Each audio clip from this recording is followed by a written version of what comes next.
Why did a middle schooler have to teach my parents basic respect? My brother was 8 when he lit our house on fire. He wanted to film himself doing the viral hairspray flamethrower challenge, where you spray hairspray over a lighter so it's a DIY blowtorch. His room went up in flames, 2 fire trucks came to our house, and he burnt everything he owned. It only affected his room and the hallway though. But that same night, he walked into my room and said, "Mom said we're sharing a room now." My mom appeared in the doorway and added, "He's sleeping in your bed tonight, he's been through a lot. You can sleep on your rug." I was 12. I slept on my own floor that night while I heard my brother fart on my Squishmallows. The first week I told myself it was temporary. His room just needed repairs. A few weeks, tops. But weeks turned into months.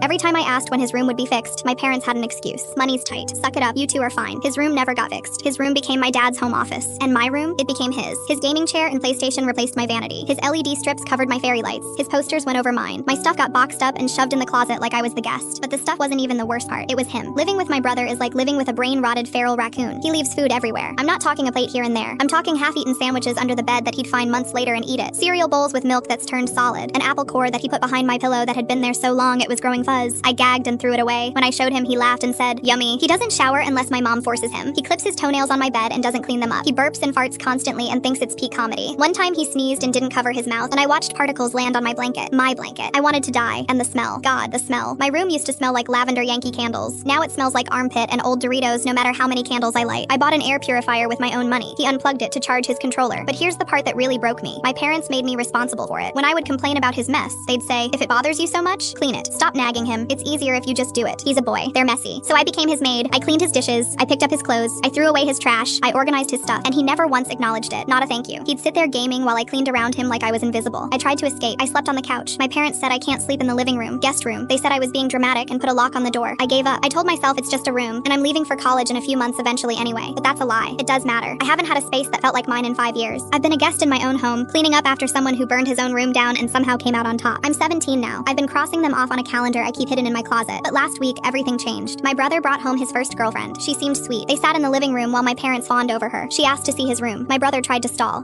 Well, how about we not do that? She insisted. The second we walked into the room, I watched her face twist. The dirty dishes, old food, the smell of death and feet. My brother turned on me instantly. "Dude, I told you to clean up. How stupid are you?" Gosh. My mom stormed in behind us. "Are you kidding me? You're such a disappointed. You knew he was having someone over. This is unacceptable." His girlfriend held up her hand. "Wait, stop. This is your sister's room too?" My brother mumbled. "Technically, yeah, we share." She stared at him. "So you share a room, you trashed it, and you're mad at her, and your parents are mad at her?" "She's supposed to," my brother started. "She's supposed to, what? Be your maid? Clean up after you because you can't act like a normal human being?" She looked at my parents with disgust. "You guys are actually insane for enabling this. Like clinically. What the fuck?" Then she looked at me. "I'm so sorry. I'm an older sister too." I cried.